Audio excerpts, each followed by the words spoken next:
A homeless pregnant black woman asked, "Is there anything left on your plate, sir?" The room froze. Every conversation stopped. Every knife and fork paused. Heads turned one by one toward the woman standing near the main table. She was soaked from the rain. Water dripped from the sleeves of her faded coat. Her belly pushed against the fabric.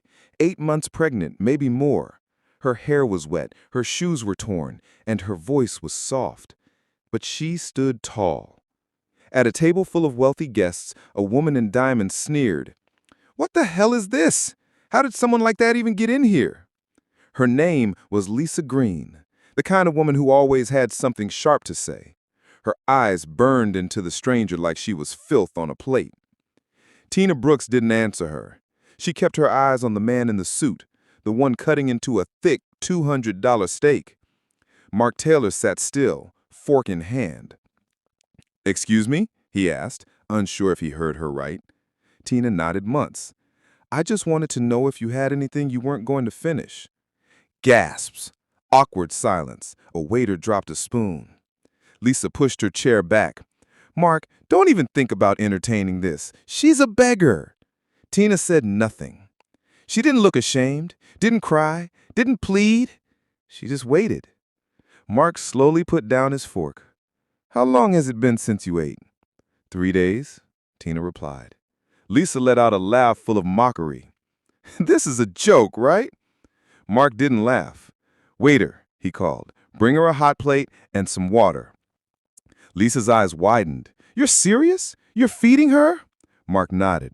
The restaurant manager rushed over, nervous. "Mr. Taylor, we can prepare her a plate in the back if you'd prefer, just so the guests aren't—" "She'll sit here," Mark said.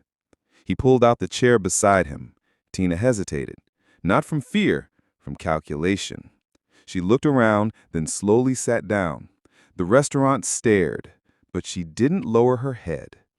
Lisa scoffed. "This is outrageous. You're rewarding this behavior. You'll have a line of beggars here tomorrow." Mark ignored her. The waiter brought a fresh plate of steak, potatoes, and greens. Tina picked up the fork with steady hands. She ate slow, clean. Her napkin went on her lap. Her elbows stayed off the table. Mark watched. He leaned slightly toward her. "You've been taught table manners." "My grandma raised me right," Tina replied. Lisa rolled her eyes. "Let me guess. Your grandma also said you changed the world?" Tina looked at her, calm, unbothered. "She said to stay soft in a hard world and to always carry myself like I belong, especially when others say I don't." Lisa chuckled. "So what's your story then? You used to be a doctor, lawyer?" "No," Tina said, cutting into the steak. "Biomedical engineer." The table fell silent. "I graduated from Clearfield Tech in 2019. I worked for 3 years at MetroMed Tech. I was leading a project to design a low-cost pacemaker. It would have dropped production costs by 80%. Mark leaned in. "That's real work. What happened?" "I got pregnant, and someone upstairs decided that a single black woman didn't look good for investors. 2 weeks later, I was laid off." "Who?" Mark asked. "Tom Davis, vice president." Lisa laughed again. "You expect us to believe this? You're sitting here in a wet coat claiming to be a genius with a medical breakthrough?" Tina didn't even flinch. She reached into her coat and pulled out a sealed plastic pouch. Inside it was a tablet. She powered it on and passed it to Mark. He scrolled through. Design blueprints, coding files, research logs, email threads, meeting notes, internal memos. Proof. "This is real," he said softly. Tina nodded. "I kept all of the records. Emails, reviews, changes to my performance file, the research, all of it." Lisa muttered under her breath, "How convenient." Mark kept scrolling. "You have the evidence. You have the work. You were silenced." "I was erased," Tina replied. Lisa raised her voice again. "Oh, please, everyone's a victim now. She probably stole all that." Tina turned and looked her straight in the eyes. "If I were a white man in a clean suit, you wouldn't question it." Lisa froze. Mark set the tablet down. He studied Tina. Her hands were still shaking slightly. Her coat dripped on the floor, but she had the calmness of someone who had survived too much to panic. "I don't know what to say," he whispered. Tina wiped her mouth and said, "You don't have to say anything. I didn't come here to make noise. I just wanted to eat." Mark looked back down at the tablet, then at her, then at the rest of the restaurant, still watching. And then something in him shifted. This wasn't about food anymore. It was about truth, about a woman the world tried to bury, but forgot. She was a seed. Mark Taylor leaned back in his chair, eyes still on the tablet. For a long moment, he said nothing. The restaurant buzzed again, but it was like background noise now. In front of him sat a homeless pregnant black woman, but not just any woman. She had poise, proof, power, and a calmness that made him feel like he was the one being evaluated. "You kept all this?" Mark said quietly. "I knew one day I'd need it," Tina replied. Lisa Green, still seated across the table, scoffed. "This is all a show, just a sad little performance for attention." Tina didn't look at her. "You think this is the first time someone's called me a liar? I stopped caring a long time ago." Lisa stood up abruptly. "Mark, if you keep entertaining this circus, I'm leaving." He glanced at her, then back at Tina. "Okay." "What do you mean, okay?" she snapped. "I mean, go ahead, leave." Lisa's mouth dropped open. The entire table watched her gather her purse and storm out, muttering, "You'll regret this." Mark turned back to Tina. "You said his name was Tom Davis?" Tina nodded. "Vice President of Metro Med Tech, the one who told me behind closed doors that I didn't match the image they wanted. But officially, it was just budget cuts." "You recorded him?" "Yes," she said, sliding her finger on the tablet. She opened an audio file. "Listen." A man's voice played. "Look, Tina, this isn't personal. You're smart. I've always said that. But we have a brand to protect. A black, single mother leading a major project, it's not something our board is ready for." Mark's jaw clenched. The sound of that calm, cold voice disgusted him. "I've got 12 more files," Tina said. "Not just about me, others too. All black, all pushed out, quietly." "Why haven't you gone to a lawyer?" "I tried, but the moment they heard Metro Med's name, they backed off, said it was too big, too messy." Mark looked down. Then he pulled out his phone. "I know someone who won't back off." He typed fast, then made a call. "James, I need you. Come to White Oak Restaurant. It's urgent. And bring your briefcase." He hung up. "Who's James?" Tina asked. "Best discrimination lawyer I know, and a man who doesn't run from fights." Tina studied him. "Why are you helping me?" Mark paused, then answered honestly.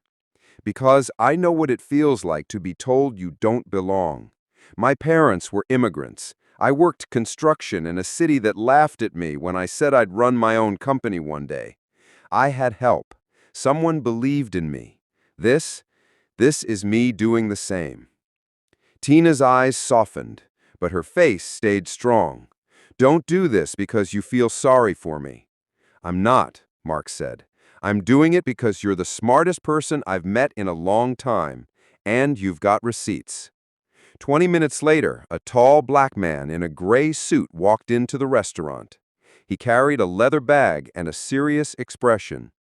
"Tina Brooks," he said as he reached the table. She stood slowly. "Yes. I'm James Carter. Mark told me everything.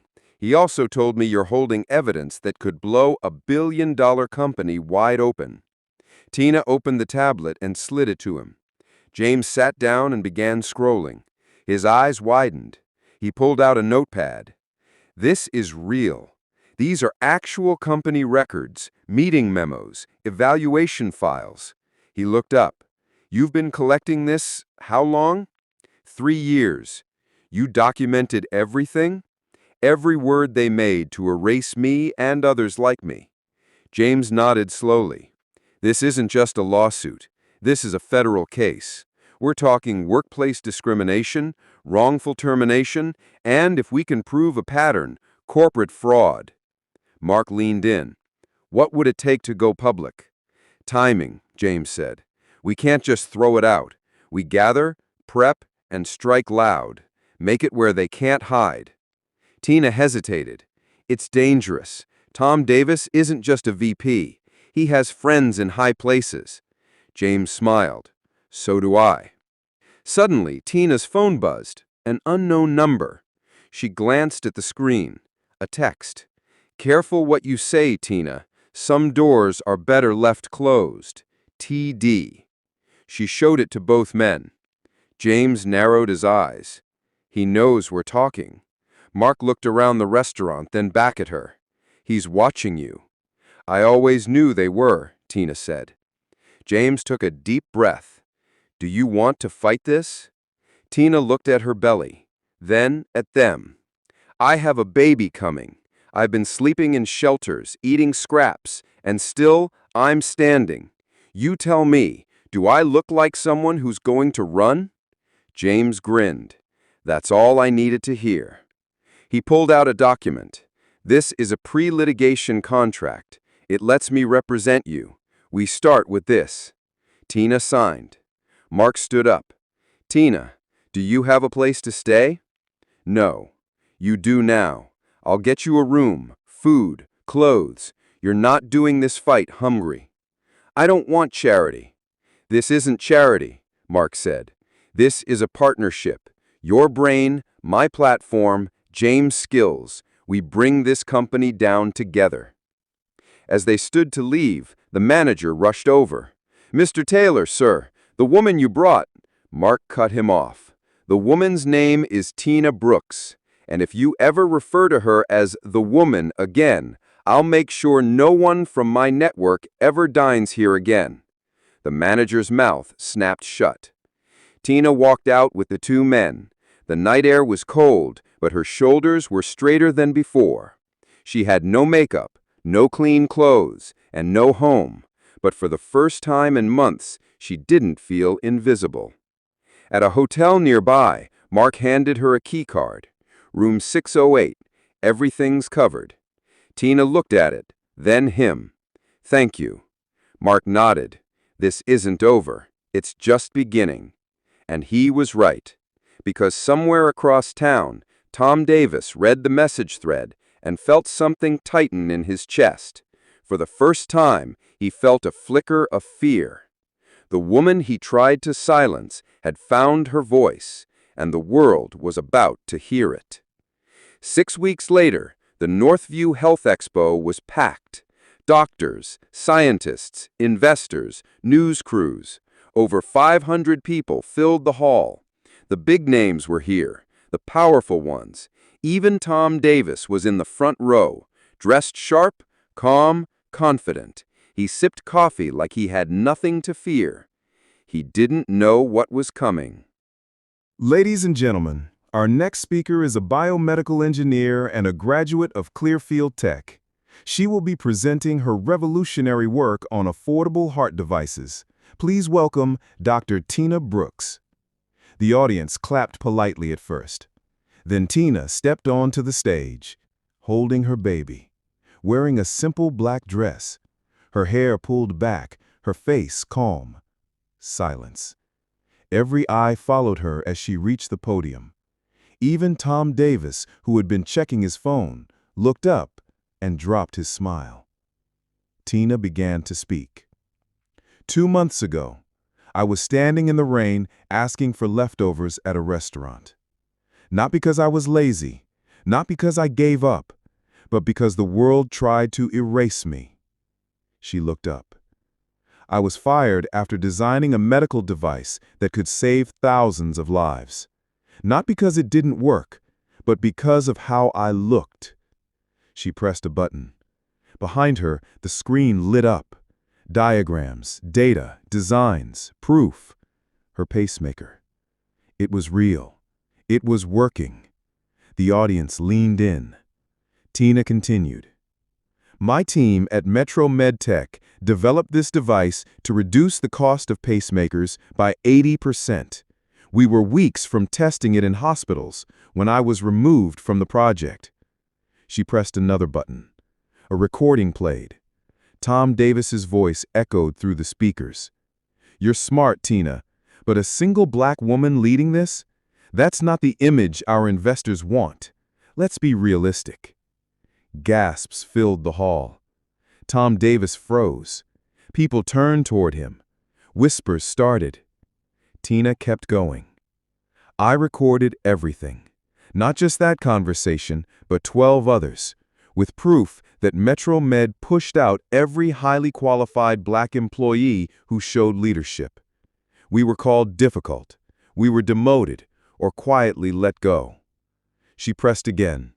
Emails appeared, HR memos, changed reviews, patterns of discrimination. Tom Davis stood. "This is slander." James Carter walked to the stage and spoke clearly into the mic. "No, Mr. Davis, this is evidence, and federal agents arrived at Metro Med headquarters 20 minutes ago, with warrants." Tom's phone started buzzing. His face turned pale.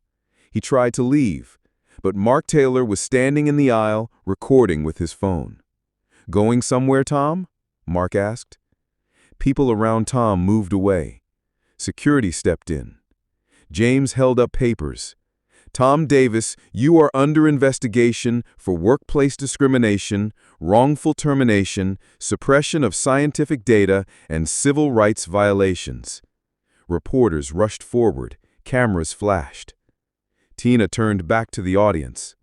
"But this story isn't about revenge. It's about truth, and the price people pay when we ignore it." She looked down at her daughter. "This baby was almost born on the street, but today she's on stage beside her mother, who never stopped believing in her own worth." The room stood in applause. Tina took a breath, held Emily close, and smiled for the first time in months. After the speech, offers came flying in. Research labs, universities, nonprofits. But Tina said no to most. Instead, she launched her own company, Brooks Health Innovations. Mark Taylor funded it, James Carter handled the legal work, and Tina hired the very people Metro Med threw away: black scientists, women, disabled engineers, all the ones corporate doors had shut out. 3 months later, her pacemakers were being tested in public hospitals across the country. 6 months after that, they saved their first life. Tom Davis lost everything. The board at Metro Med fired him within hours. All contracts were canceled. The company paid over $300 million in damages. His accounts were frozen. His reputation destroyed. No firm would hire him. His family left him. He vanished from the news as fast as he had once controlled it. Lisa Green wasn't spared either. The viral video of her restaurant comments ended her social standing.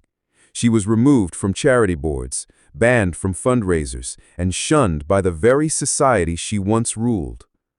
1 year later, Tina walked into a classroom at Clearfield Tech, not as a student, but as a guest speaker. She stood before young girls, many of them black, and told them her story. Told them how it started with rain, hunger, and rejection, and ended with justice, invention, and hope. After class, a shy girl walked up to her. "Miss Brooks," she said, "my name's Megan. I read about you. I want to be an engineer too." Tina smiled. "Then start now. Don't wait for permission." That night, Tina walked through the front door of her home in Brooksville, Georgia. Not a shelter, not a motel. Her home. Emily was asleep in her arms. Mark had stopped by earlier to drop off contracts. James had called to update her on the case. They were pushing for industry-wide reform. And Tina? She had just finished designing a new app, one that uses AI to detect bias in hiring. She placed her baby in the crib, sat on the couch, and looked at the photo on her wall. It was a picture of her standing on stage, black, Pregnant. Brilliant. She whispered to herself. They tried to break me. Then she smiled. But I built something instead. Dear viewers, if this story touched your heart, if it made you feel something, opened your eyes, or reminded you of the quiet strength so many people carry, please don't forget to like, comment, and subscribe. Every share helps more people hear powerful stories like Tina's. Stories that prove no matter how many doors are slammed in your face, with courage, truth, and the right people by your side, you can build your own. Thank you for watching, and stay tuned for more true stories that speak to the soul.